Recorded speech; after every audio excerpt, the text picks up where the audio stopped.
Pengembangan pusat-pusat keunggulan ekonomi untuk kesejahteraan masyarakat. Indonesia mempunyai banyak keunggulan dalam bidang ekonomi. Keunggulan ekonomi yang dimiliki oleh Indonesia dapat menjadi potensi dan peluang bagi kesejahteraan masyarakat Indonesia. Pengelolaan keunggulan ekonomi yang tepat dapat bermanfaat bagi kesejahteraan masyarakat.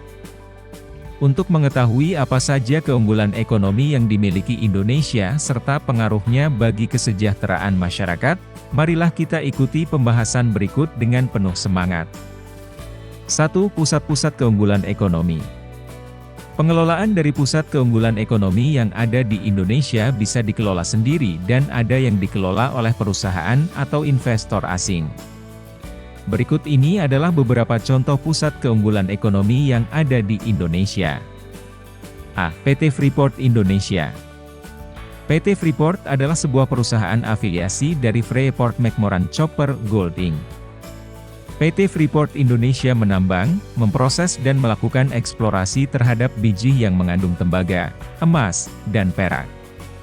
Beroperasi di daerah dataran tinggi di Kabupaten Mimika, Provinsi Papua, Indonesia. Freeport Indonesia memasarkan konsentrat yang mengandung tembaga, emas dan perak ke seluruh penjuru dunia. Adapun kontribusi dan peranan PT Freeport Indonesia bagi negara, 1. Menyediakan lapangan pekerjaan bagi sekitar 24.000 orang di Indonesia. Karyawan Freeport terdiri dari 69,75% karyawan nasional, 28,05% karyawan Papua, serta 2,2% karyawan asing. 2. Menanam investasi, 8,5 miliar dolar Amerika untuk membangun infrastruktur perusahaan dan sosial di Papua, dengan rencana investasi-investasi yang signifikan pada masa datang. 3. Freeport telah membeli 11,26 miliar dolar Amerika barang dan jasa domestik sejak 1992. 4. Dalam kurun waktu 4 tahun terakhir, Freeport telah memberikan kontribusi lebih dari 37,46 miliar dolar Amerika dan dijadwalkan untuk berkontribusi lebih banyak lagi terhadap pemerintah Indonesia hingga lebih dari 6,5 miliar dolar Amerika dalam waktu 4 tahun mendatang dalam bentuk pajak, dividen, dan pembayaran royalti. 5. Keuntungan finansial langsung ke pemerintah Indonesia dalam kurun waktu 4 tahun terakhir adalah 59%. Sisanya ke perusahaan induk, FCX, 41%. Hal ini melebihi jumlah yang dibayarkan Freeport apabila beroperasi di negara-negara lain. 6. Kajian PMUI pada dampak multiplier effect dari operasi Freeport di Papua dan Indonesia di 2011, 0,8% untuk PDB Indonesia, 45% untuk PDRB Provinsi Papua, dan 95% untuk PDRB Mimika. 7. Membayar pajak 1,7% dari anggaran nasional Indonesia. Membiayai 50% dari semua kontribusi program pengembangan masyarakat melalui sektor tambang di Indonesia. 8. Membentuk 0,8% dari semua pendapatan rumah tangga di Indonesia. 9. Membentuk 44% dari pemasukan rumah tangga di Provinsi Papua. 10. Penambangan yang dilakukan oleh Freeport dikelola sesuai dengan analisis mengenai dampak lingkungan atau AMDAL yang telah disetujui oleh pemerintah. Freeport terus mengevaluasi potensi dampak operasi tambang melalui pengukuran mutu air, biologi, hidrologi, sedimen, mutu udara dan meteorologi secara menerus. B. Perusahaan Tambang Minyak Negara, PTMN. Minyak bumi tak bisa dipisahkan dari perjuangan bangsa ini.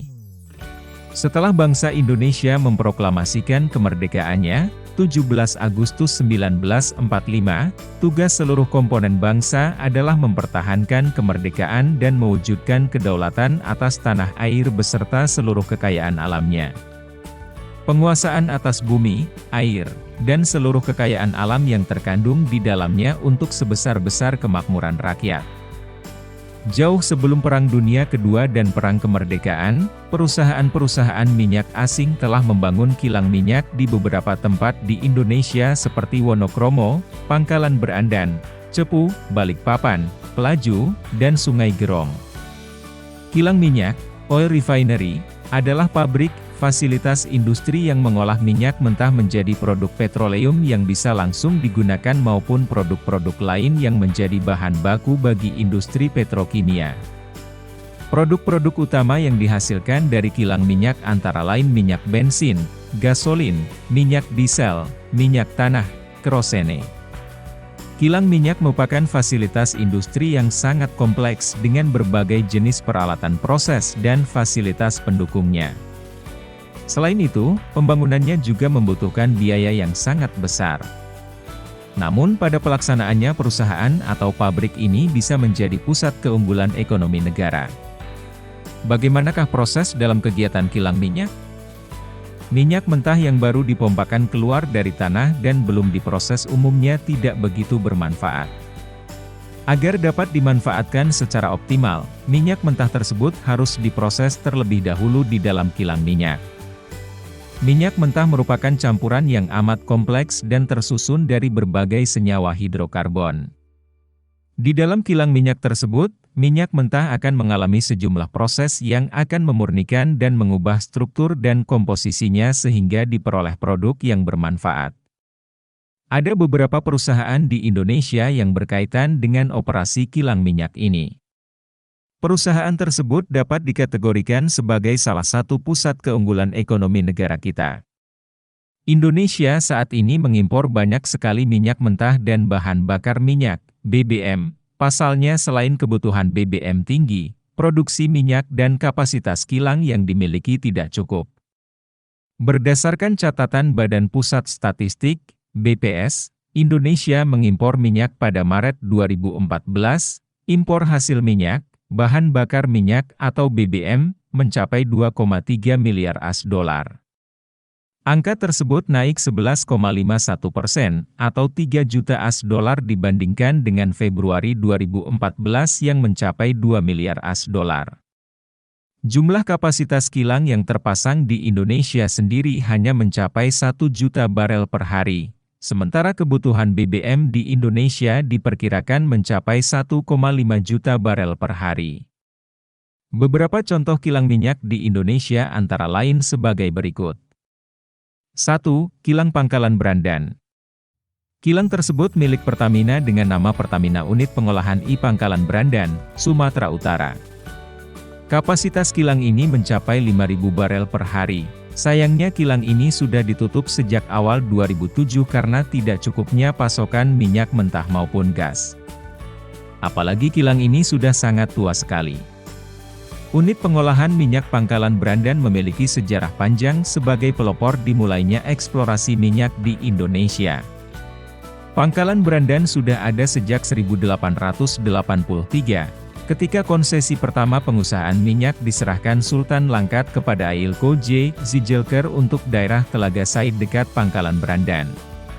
Pada tahun 1892, kilang minyak di Pangkalan Brandan yang dibangun Royal Dutch mulai berjalan. Selanjutnya pada 1901 saluran pipa perlak Pangkalan Brandan selesai dibangun. Baru pada 1945, lapangan minyak sekitar Pangkalan Brandan diserahkan pihak Jepang atas nama sekutu kepada bangsa Indonesia. Sejarah Pangkalan Brandan yang panjang sempat membuat masyarakat menolak keputusan Pertamina itu. 2. Kilang Dumai atau Seipakning di Riau. Kapasitas kilang Dumai mencapai 127.000 barel per hari. Berbagai produk bahan bakar minyak, BBM, dan non-bahan bakar minyak, NBBM, telah dihasilkan dari Kilang Putri 7 Dumai, Sungai Pakning dan telah didistribusikan ke berbagai pelosok tanah air dan mancanegara. Kilang ini dimiliki oleh Pertamina dengan nama Pertamina Unit Pengolahan 2 Dumai. Kilang Pelaju, Sumatera Selatan. Kilang minyak milik Pertamina ini memiliki kapasitas produksi mencapai 133.000 barel per hari. Kilang ini terintegrasi dengan kilang petrokimia, dan memproduksi produk-produk petrokimia yaitu Purified Terephthalic Acid, PTA, dan parasilene. 3. Kilang Cilacap. Unit Pengolahan 4 Cilacap merupakan salah satu unit pengolahan di tanah air, yang memiliki kapasitas produksi terbesar yakni 348.000 barel per hari, dan terlengkap fasilitasnya. Kilang ini bernilai strategis karena memasok 34% kebutuhan BBM nasional atau 60% kebutuhan BBM di Pulau Jawa. Selain itu, kilang ini merupakan satu-satunya kilang di tanah air yang memproduksi aspal dan base oil untuk kebutuhan pembangunan infrastruktur di tanah air. 4. Kilang Balikpapan. Kilang yang berada di Kalimantan Timur memiliki kapasitas produksi sebanyak 260.000 barel per hari. Kilang minyak ini terletak di tepi Teluk Balikpapan, meliputi areal seluas 2,5 km persegi. Kilang minyak ini terdiri dari unit Kilang Minyak Balikpapan 1 dan unit Kilang Minyak Balikpapan 2. Tugas Kilang Minyak Balikpapan mengolah minyak mentah menjadi produk-produk yang siap dipasarkan yaitu BBM dan non-BBM. 5. Kilang Kasim. Kilang BBM Kasim dibangun di atas areal seluas kurang lebih 80 hektar. Dan terletak di Desa Malabam Kecamatan Seget Kabupaten Sorong Papua bersebelahan dengan Kasim Marine Terminal, KMT, PetroChina, kurang lebih 90 km sebelah selatan kota Sorong. Kilang tersebut mulai beroperasi sejak Juli 1997 sampai saat ini. Kilang BBM Kasim mengolah crude lokal produksi daerah Kepala Burung Papua. Lokasi kilang BBM ini dipilih di sekitar area PetroChina dengan dasar pertimbangan A. Menghemat biaya transportasi karena dekat dengan sumber bahan baku atau crude dan pasar.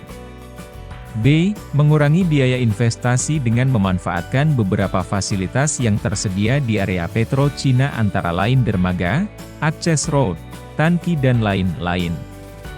C. Tersedianya area dengan luas yang cukup untuk pengembangan kilang BBM Kasim di waktu yang akan datang.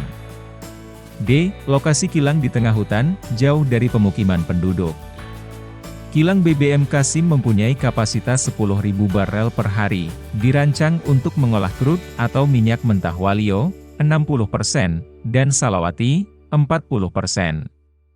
Dari total produksi BBM Refinery Unit 7 dapat memberi kontribusi sekitar 15% dari total kebutuhan Malirja, Maluku, Irian Jaya. 6. Kilang Balongan. Kilang ini merupakan kilang paling terakhir dibangun Pertamina dari 7 kilang yang dimiliki Pertamina. Refinery Unit 6 Balongan mulai beroperasi sejak tahun 1994. Kilang ini berlokasi di Indramayu, Jawa Barat, sekitar 200 km arah timur Jakarta, dengan wilayah operasi di Balongan, Mundu dan Salam Dharma.